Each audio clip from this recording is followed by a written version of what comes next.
Yo, what up, everybody? It's your boy Carson Fox with another edition of Fox on West Virginia Mountaineer Sports, and I'm excited to bring this to you. It's the Mountaineers of West Virginia versus the Golden Knights of the University of Central Florida, or UCF as they like to be called. So Mountaineers will do the little preview video here and I'll break it all down for you, teasing kind of like what's all in this episode. I always like to talk about the history, tell you a little bit about who these UCF Golden Knights are and their university as a program, given that they are one of the newbies to the Big 12 Conference this season. I'll get into what to look for when West Virginia has the ball, what to look for when the Golden Knights have the ball, and then, of course, 3 keys to victory, as I always like to do, and predict this game from a score standpoint. So a lot for you to break down in this game. West Virginia coming in with a 4-3, 2-2 overall record.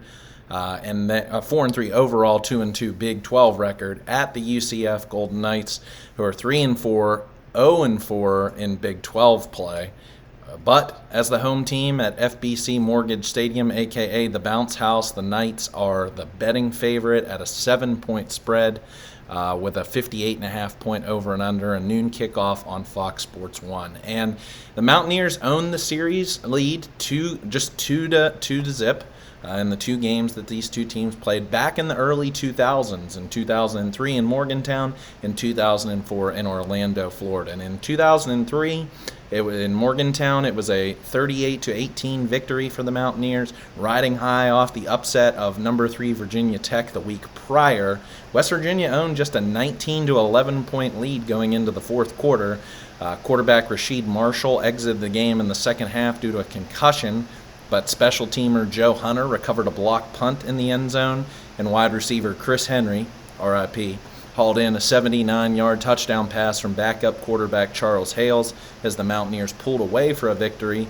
And in 2004 in Orlando, it was all the Mountaineers, baby. 45-20, a victory. Marshall completed just 14 passes, but for 225 yards and 4 touchdowns on the day, including 2 to Chris Henry, once again, RIP, and 1 to Brandon Miles. I loved Brandon Miles, especially in that Sugar Bowl. Oh, man, what a name hearing that when I did the research for this. Jason Colson also rushed for over 100 yards and a touchdown, and the number 10 team in the country, Mountaineers, came out with a victory. Can you believe that? 10th team in the country. Wouldn't that be great to say right now? 17 or what? I'm probably missing the math on that a little bit. How many years later? So, yeah, 19 years later. So, we're talking about who is the UCF program, who are the Central Florida Golden Knights. They're not Virginia Tech, they're not Pitt, not Louisville, not Maryland, don't have this long, deep-seated history. So and I found this very interesting because you'll see them, they're going to be wearing jerseys on Saturday that say Disney U.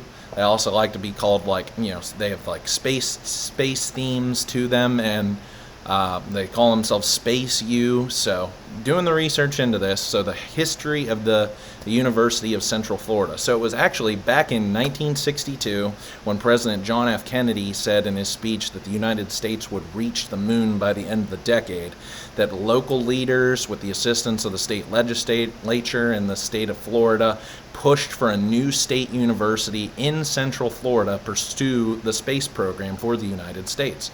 So, due to its proximity to Cape Canaveral. So, in 1964, the Board of Regents purchased 1,000 acres in northeast Orlando for the site of the school, and due to the first president, Charles Milliken, using the designs of Disney World's theme parks, which are also located in Orlando, as most know, the university was laid out in a concentric circle layout. So if you look at UCF on a map today, it's a big bubble that just continues to expand outward. Very different to some of the older schools in the country, but you're seeing a lot of schools across the country who are starting to take this type of layout and design. So there's your connection to space, there's your connections to Disney. So formerly, UCF was named Florida Technical University, and the first classes began in 1968 with just 1,948 students. Today, they're one of the largest universities in the country and the largest university in the state of Florida, with 58,749 undergrads in 2022. Woo, that's a lot of students. And the football program was Division III, founded in 1978 under a former Bear Bryant or assistant, Jack O'Leary.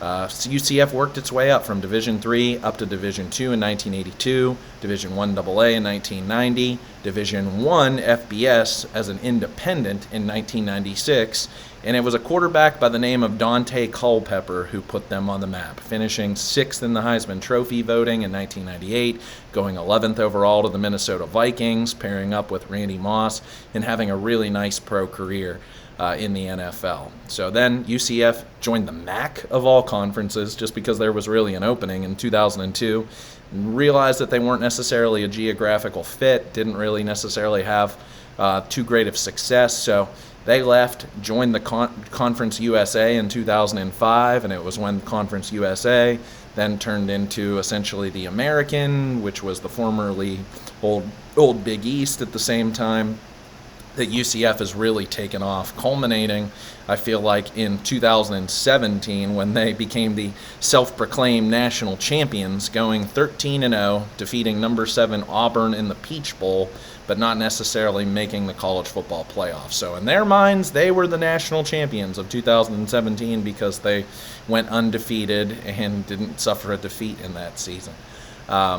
In 2018, once again, went undefeated under new head coach Josh Heupel, but quarterback Mackenzie Milton suffered a devastating knee injury in the season finale versus South Florida. Weren't again picked to the college football playoff because of it, went instead to the Fiesta Bowl, but lost LSU. And now they're in the Big 12, the only Big 12 school in the southeastern part of the country, one of 3 teams in the Eastern time zone with Cincinnati and West Virginia, and they've parlayed this conference transition into a top 30 high school recruiting class for next year, according to Rivals. Head coach Gus Malzahn inked a new 5-year deal, which will pay him more than just at this season, as much as Neil Brown, but skyrocketing up toward $5 million.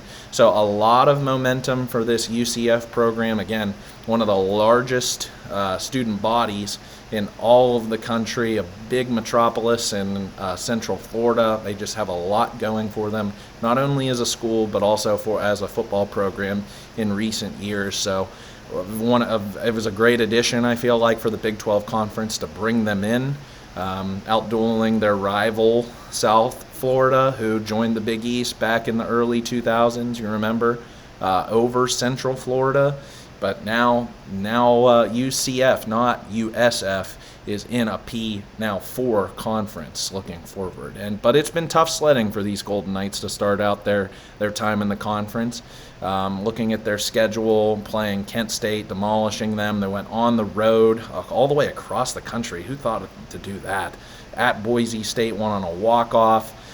Beat Villanova, an FCS team, and then 3 straight conference losses, though they have played arguably the 3 best teams in the Big 12 Conference, 3 of them being on the road. Kansas State, not necessarily Baylor, Kansas, and Oklahoma, but the Kansas State, Kansas, and Oklahoma games are all on the road. They haven't been home for over a month, so they're having their homecoming this weekend, and they're coming off arguably their best performance, still in a loss, though, against the Oklahoma Sooners last week on the road. And we always know, as Mountaineer fans, how tough it is to play in Norman.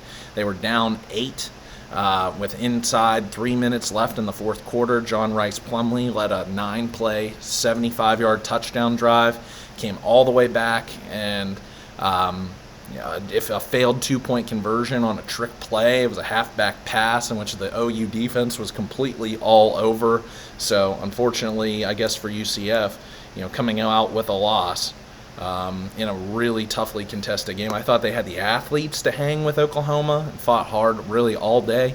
It just came down to the fourth quarter when UCF allowed back-to-back 9-play touchdown drives. The good for UCF in that game, picked off Dylan Gabriel when sophomore defensive back Nakai Martinez popped Drake Stoops in the hands and gut, allowing senior defensive back Quadric Bullard to come down with the interception.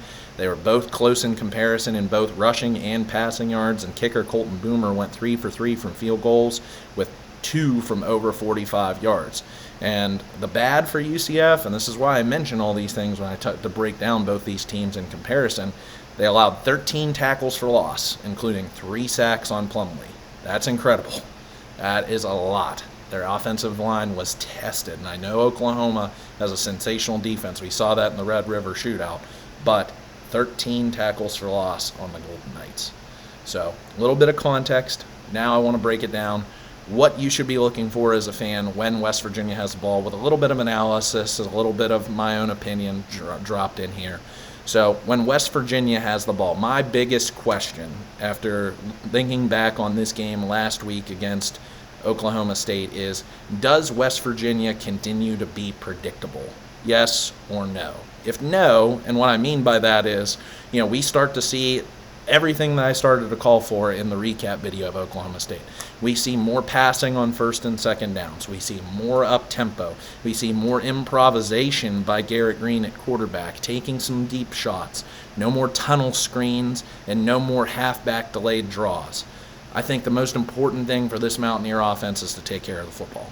First and foremost by Green, but miscues these past couple of weeks against Houston and then Oklahoma State have devastated the Mountaineers and their chances to win.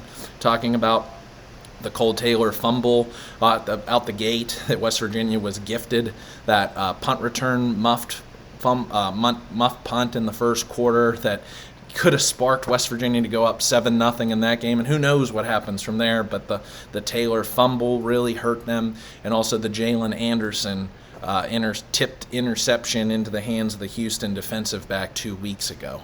And I think most important, I'm going to continue to beat this drum, is that if West Virginia can use the pass to start to open up the run and get C.J. Donaldson going, that's when this offense is going to be at its best and start humming, similarly to a lot of these other Big 12 schools whose offenses are prolific, like a UCF offense that I'll talk about in a little bit.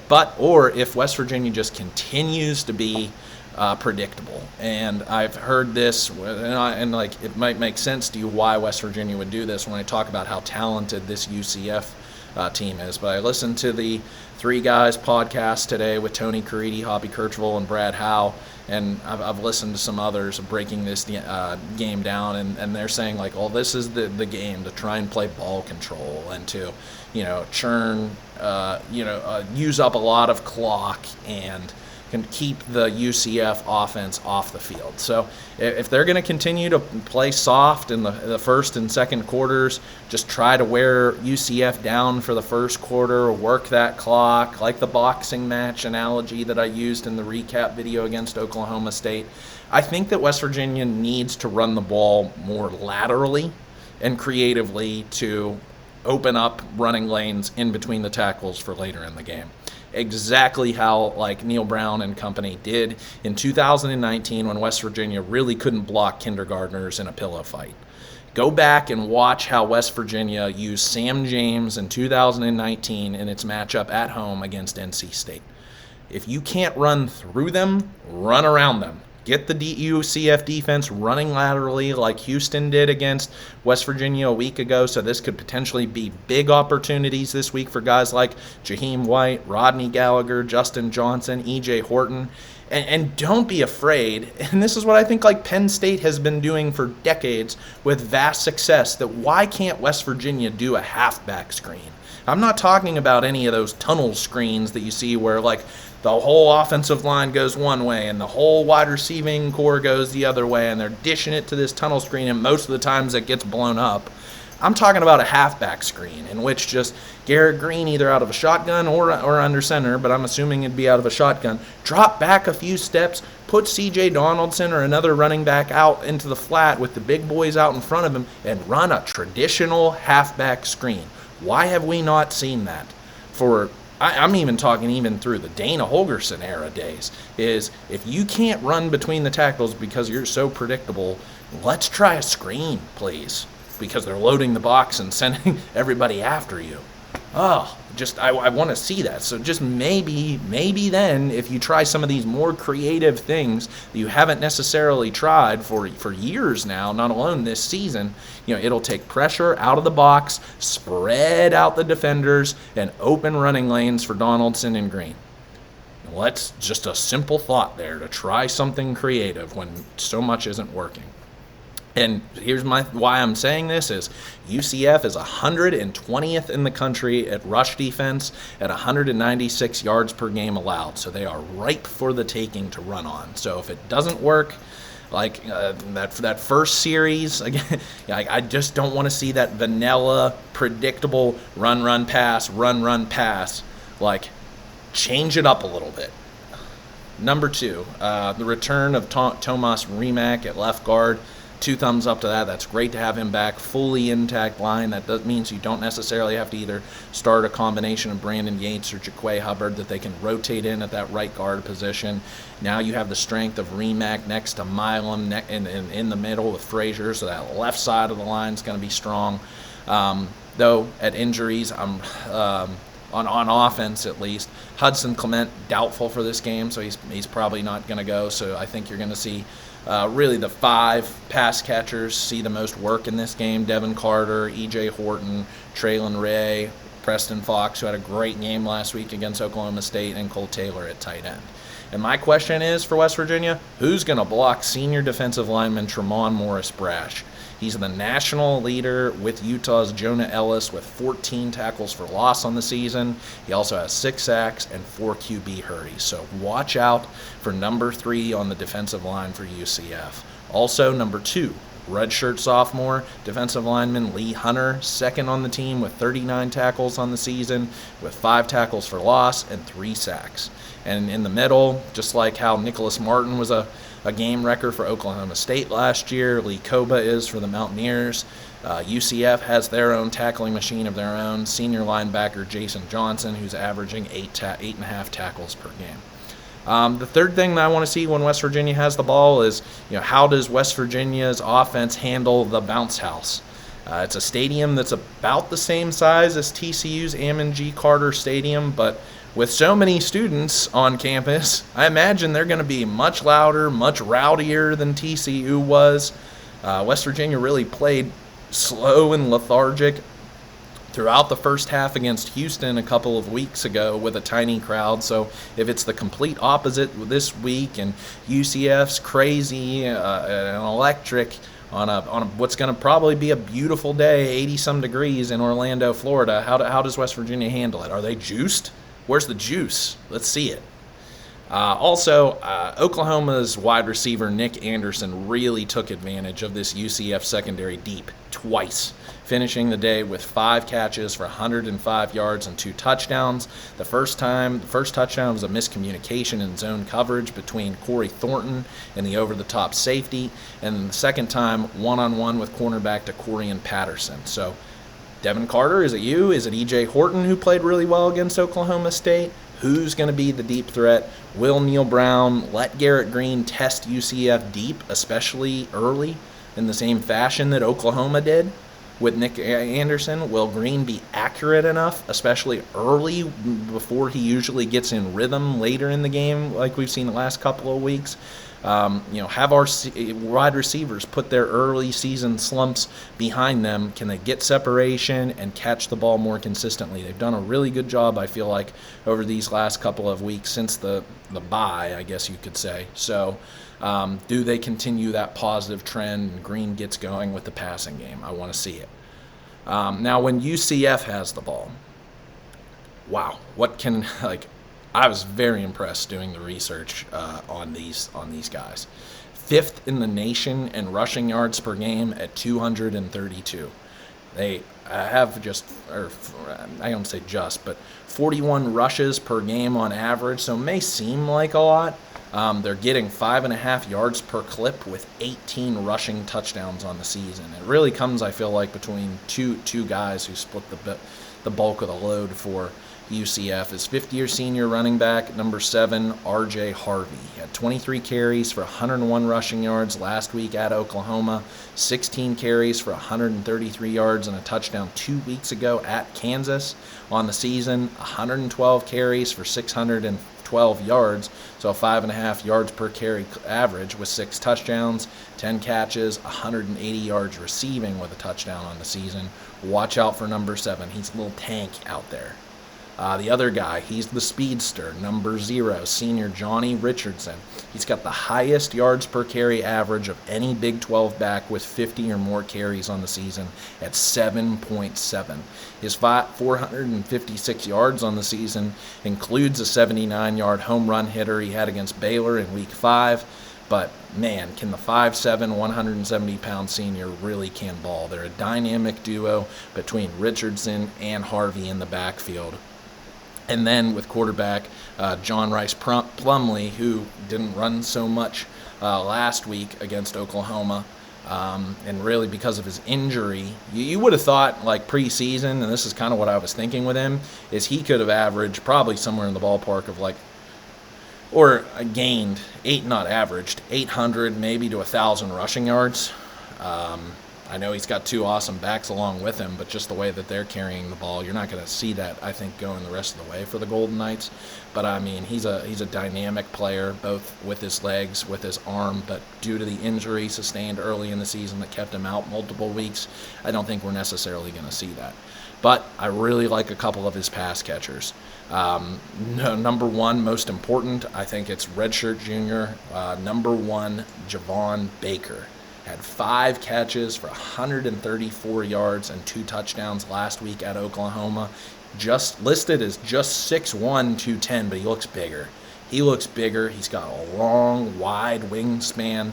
I mean, he looks bigger than Sam Brown, who's leading the Big 12 in receiving yards on the season. So I was really impressed of what I saw in the highlight reel against Oklahoma. He's a transfer from Alabama, former 4-star recruit, number 20th wide receiver in the nation, and 109th overall.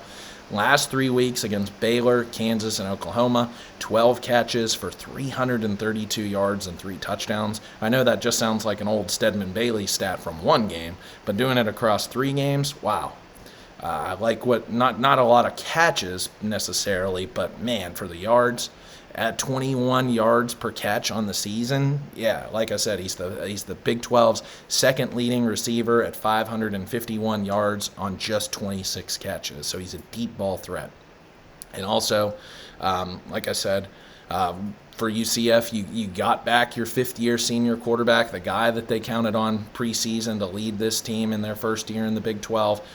Fully healthy last week, fully in air quotes, 16 for 30 for 248 pass yards and 2 touchdowns, 9 rushes for -4 yards because of sacks. So like I said, we probably won't see him do as much damage on the ground because of that injury, trying to preserve himself, but he definitely has that ability. I think he's a little bit smaller than what he's listed at 6 foot, 200 pounds, and again, was just after all was being like chased everywhere by this Sooners defense last week. 3 sacks, also 13 tackles for loss as an entire group for the Sooners last week. So what I will have to say, and I think this is what relates to West Virginia when UCF has the ball, is if West Virginia is as limited as head coach Neil Brown says, and West Virginia is down to being able to just play 3 linebackers, and I heard just a little bit ago on his weekly radio show that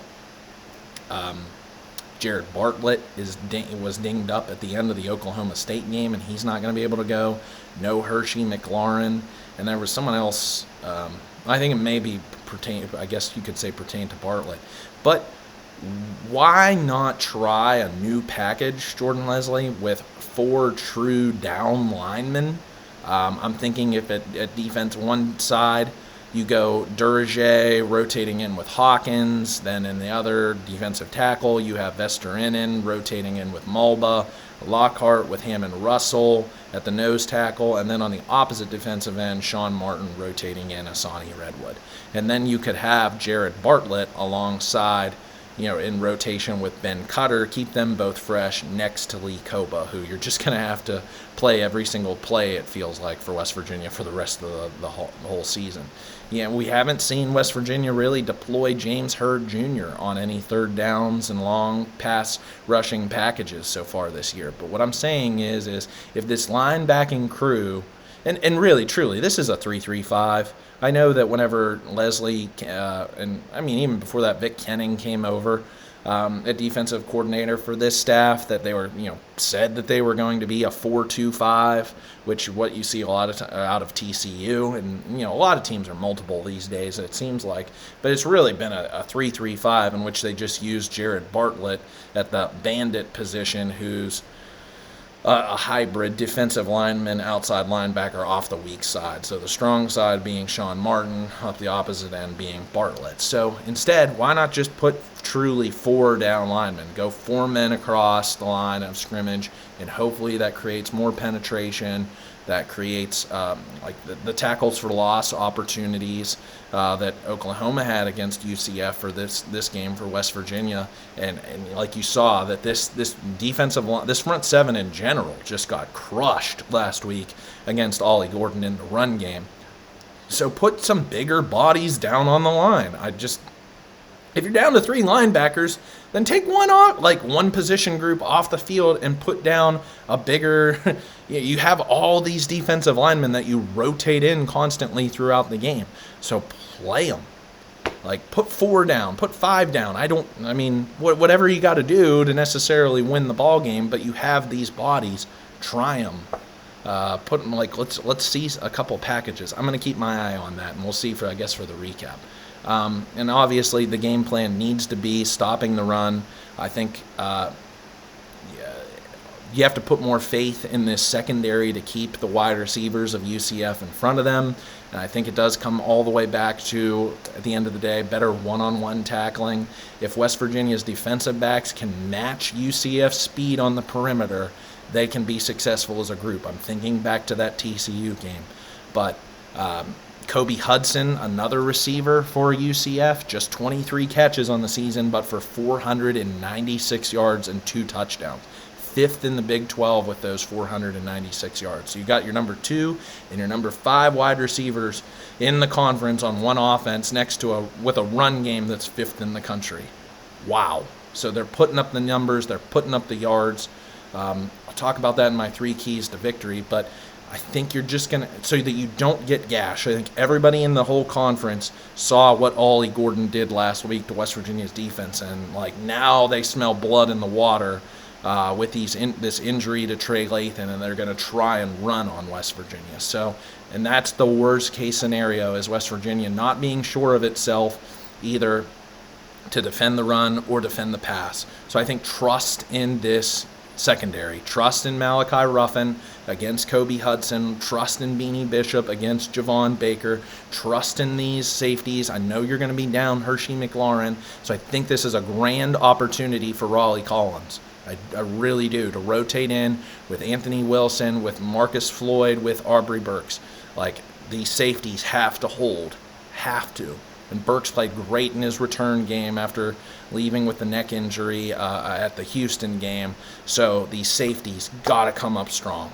Really important to play, to just, and I don't want to give away what my keys to victory are, but to keep all of these receivers in front of you are. In this defense, these 6, I think 4 down linemen and 2 linebackers, got to fight hard to stop this rushing attack.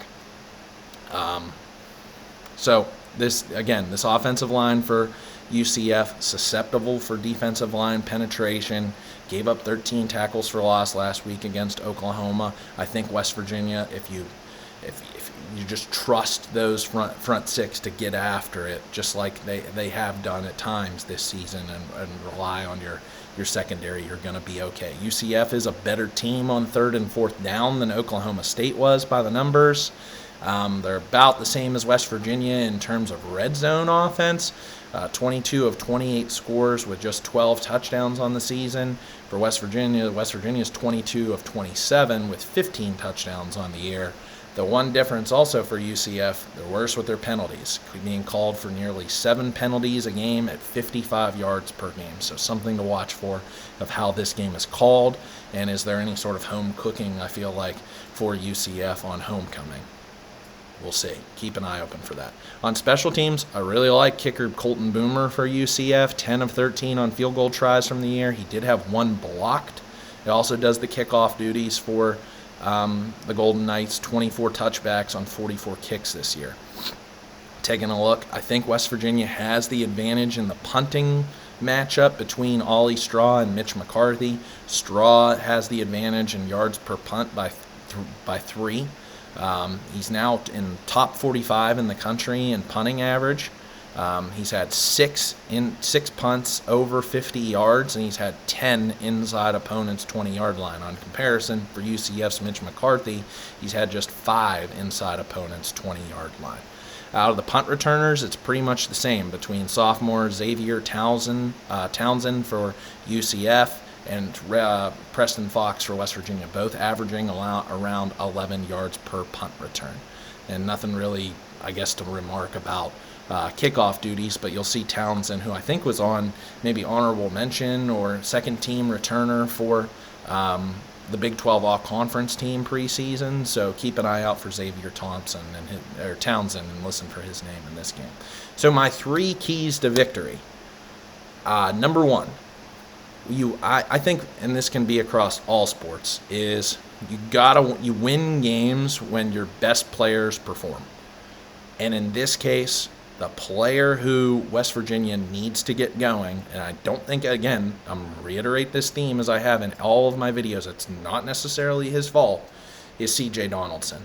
I think West Virginia has to have, this has got to be his signature game to keep up, and if West Virginia's going to keep up with this offense, I don't think that this can't be a TCU or a Texas Tech or a Pitt in a low-scoring affair. I think that this offense is just way too talented with where West Virginia stands with its body count defensively with injuries for this year. So this offense cannot just peter around and spin your tires in the mud all day. And the secret weapon, but it's not so secret anymore for the whole Big 12, is trying to shut down C.J. Donaldson, number 4, is you got to get him going. So like I said at the beginning, when West Virginia has the ball, whether it's trying to create lateral runs early to spread the defense out, open those running lanes for Donaldson, or the pass is going to push the secondary back and hopefully open up some holes for him to run. Brash and Lee are going to be tough on this defensive line for our offensive line to move, but I just hope that this is a big game for C.J. Donaldson. I really, really am going to hope, that he breaks out and we see the C.J. Donaldson of the backyard brawl last year, or how well he did against TCU before he got injured in that contest. So you win with your best players, and West Virginia's C.J. Donaldson is the Mountaineers' best player, so gotta have it from him on this game. I'm really putting a lot of faith in him. My second point, which I keep alluding to, has been limiting those home runs to singles and doubles. As I mentioned, UCF has big play machines everywhere across a running back and wide receiver. UCF still averaging nearly 30 points per game in their 4 Big 12 losses. So again, they're going to try and hit home runs. I think similarly to the way Dana Holgorsen did, to the way Texas Tech wanted to, despite the weather back in late September. So you got to keep, I think, these wide receivers first and foremost contained out wide and play. It's almost going to turn into a game from the 1960s, is how good is your run game against how good of a game is our run game. And I know I really miss seeing Trey Lathan out there next to Lee Koba. Like, the onus has now just put so much on Lee Koba's shoulders without him next to West Virginia. This team really, I feel like, took a bullet whenever he went down in that TCU game. I wish he was still back for the Mountaineers.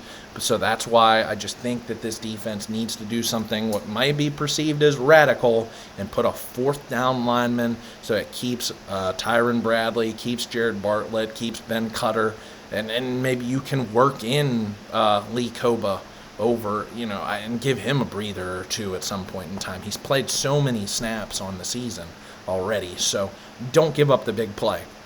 When they get rolling behind their home crowd, that's going to keep them into it, just as Houston did, and just as Oklahoma State did this past week. Is those big plays by the opponents are killer.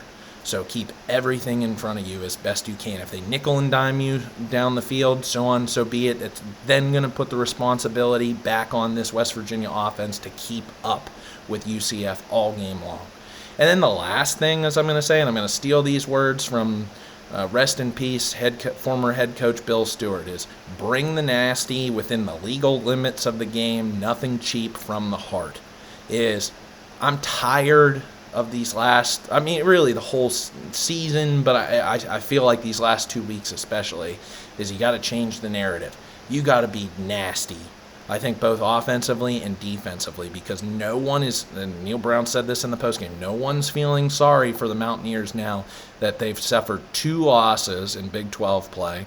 One because of the quarterback taking off his helmet, costing West Virginia 15 yards of field position, giving Houston enough of an opportunity and field position to throw a Hail Mary pass, and then they convert it. And then the special teamer kamikazing the punt returner and giving Oklahoma State pretty much a free 7 points and changing the whole momentum of the game. So it comes down to like 2 plays, it really feels like, for this whole West Virginia season being 4-3 and sending this fan base into an uproar. I can't believe it. It really comes down to just that. So for that's what I mean, is to hold nothing back. To be out there, like, I love the swagger that Mike Lockhart showed when he had that big tackle for loss in that Oklahoma State game. Like, we saw some of that early on in the season when this team came away with those Big 12 wins. Is they need to go and show it. They don't need to they can't get penalized, because UCF, has their penalty trouble. I don't want this to turn on into the 2018 West Virginia-Texas game at DK Royal Stadium, but I just want to see West Virginia show that swagger, to hit hard, to run somebody over. Just go out there and, like the Monstars in Space Jam, just go out there and crush them. Just bring it.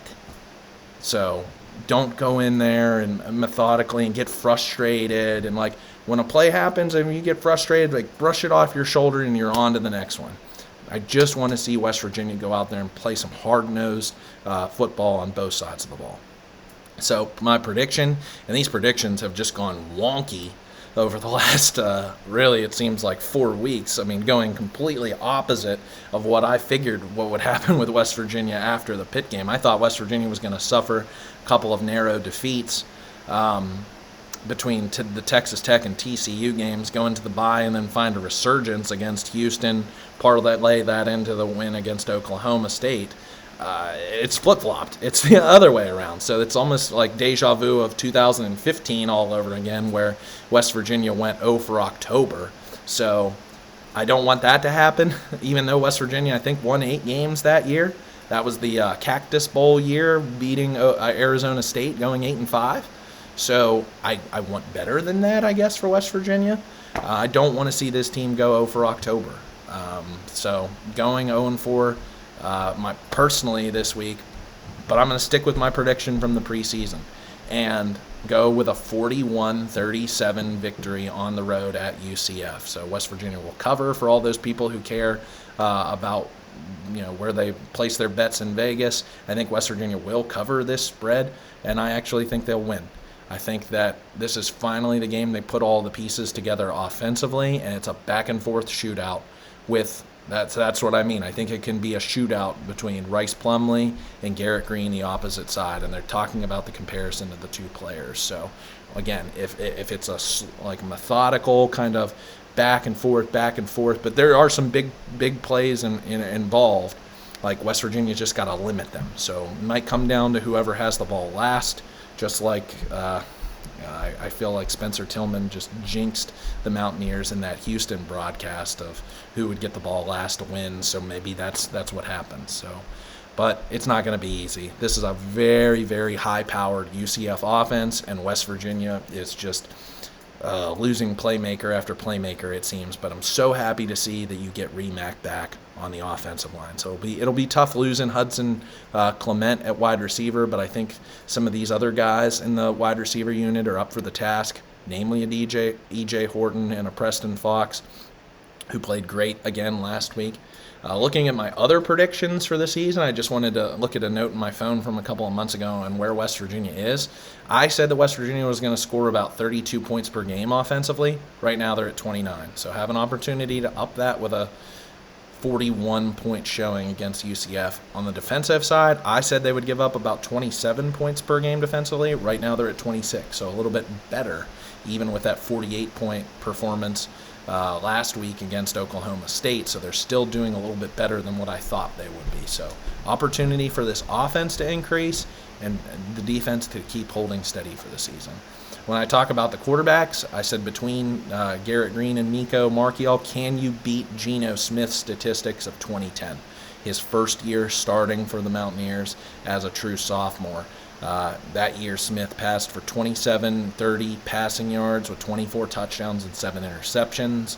And I thought that, Green and Marchiol would get around 2,400 pass yards with 900 rush yards. So far on the season, okay, maybe a little bit down from where I was thinking.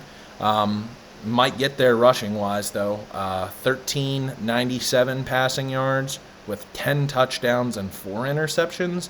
And then in the rush department, I don't think Geno had this many even rushing touchdowns for the season, but 412 rush yards and 6 touchdowns on the season between Green and Marchiol. So have an opportunity. It's not completely out of reach, I feel like, for West Virginia, for Green and or Marchiol to get right up there where Geno Smith did in 2010 of what I thought that they could potentially do for this season. So this is a big one. This is really big for both programs. That West Virginia, or for UCF, they want to get their first Big 12 win on homecoming. Again, a beautiful day in Orlando, Florida, and try and put together, get to I think a bowl game would be very respectable for this program, given the way it just started out in Big 12 play. So that would be big for them for momentum for 2024. And then again for West Virginia, lessen the heat on the hot seat for Neil Brown as a head coach, and to get back to their winning ways that they proved that they could early in the season, beating Texas Tech and TCU. Looking at the way that the Red Raiders and Horned Frogs have now developed in their season, whoa, ouch. So maybe they weren't as good as people thought they were, especially themselves and the media, and that was just West Virginia beating some bad teams. I'm not going to go that far just yet. I want to see how West Virginia does in this game to see kind of necessarily where they are in the pecking order of the Big 12 standings with just 2 home games remaining for the rest of the year. So this is a big one. I feel like to see what kind of what kind of the rest of November really should we expect. What are they fighting for? Because the heat will get really turned up, I feel like, on Neil Brown, and it will be constant from this fan base if West Virginia doesn't come away with a victory. It could be, again, a 1-point win or something comes down like that Houston game with the Hail Mary, and it's all Neil Brown's fault if West Virginia loses to a faction of this fan base. So let's see what West Virginia does on Saturday. Either way, I'll bring it back to you with a recap video on Sunday after the game. I'd like to give, again, 24 hours really to marinate after a game, win or lose, to break it down for you. So I'll be back on Sunday. If you like this video, awesome, great, give it a like. I'd love to hear your comments, love to hear your feedback if you're a UCF fan or a West Virginia fan, so leave your comments here on YouTube, or you can tweet me at Carson_Fox27 on Twitter. And I can't wait for it. Golden Knights, Mountaineers, noon Saturday from Orlando, Florida. Hail West Virginia, let's go.